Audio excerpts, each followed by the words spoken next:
Est-ce que tu peux expliquer qu'est-ce qu'est interrompre un cycle karmique? Interrompre un cycle karmique et pour certaines personnes, comme on le voit beaucoup aujourd'hui, beaucoup de personnes veulent changer de corps, de sexe plus précisément, parce qu'ils se sentent emprisonnés entre leur âme et leur corps physique. Ils se sentent ou soit trop masculin ou soit trop féminin.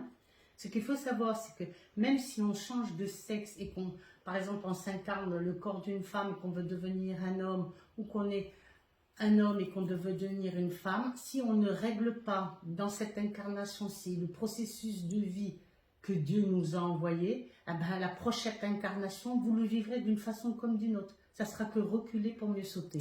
Donc tu veux dire que si quelqu'un change de sexe dans cette vie-ci, parce que maintenant on peut tous le faire avec les opérations, en fait on interrompt un cycle karmique. Un cycle karmique, oui, parce que si on s'incarne en tant que femme ou homme, même si on dit qu'on choisit et qu'on n'a pas vraiment choisi, parce que beaucoup de gens se sentent même très jeunes, parfois certains enfants, moi j'ai vu des parents avec des enfants qui récitaient, qui disaient qu'ils étaient des garçons, qui étaient des filles par rapport à des vies antérieures et qui voulaient à tout que c'était des filles ou que c'était des garçons qui s'imposaient comme ça. Eh bien, changer de sexe, déjà, c'est très difficile. On peut comprendre que la personne est soit très malheureuse et se sent emprisonnée dans son corps physique qui ne correspond pas avec l'âme de la personne, qui se sentira plus ou moins féminine ou masculine. Et donc, on interrompt le processus du karma. Et donc, si vous interrompez le processus du karma parce que vous avez changé de sexe et que vous n'avez pas la vie que vous deviez avoir, eh ben, dans la prochaine incarnation, ben, vous le vivrez. Donc en fait,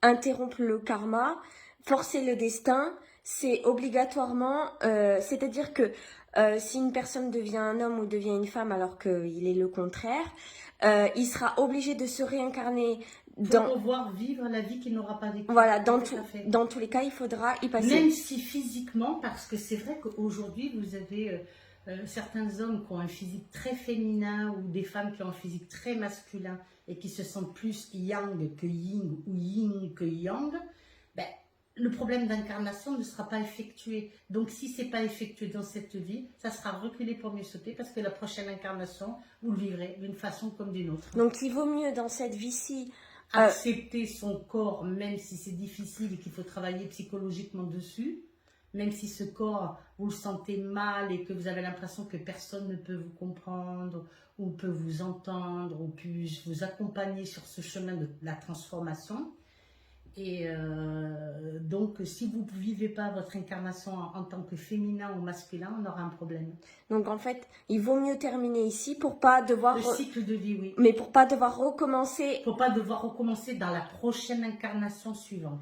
C'est-à-dire qu'une femme veut devenir un homme, si dans cette vie-ci, cette personne se sent profondément yang, profondément homme, si elle se fait opérer pour devenir un homme, oui. Et donc elle interrompt le cycle karmique, donc du coup dans la prochaine vie, elle va devoir recommencer à être une femme pour pouvoir finir ce cycle. Elle n'aura pas vécu cette incarnation-là, donc c'est reculé pour mieux sauter, elle le vivra.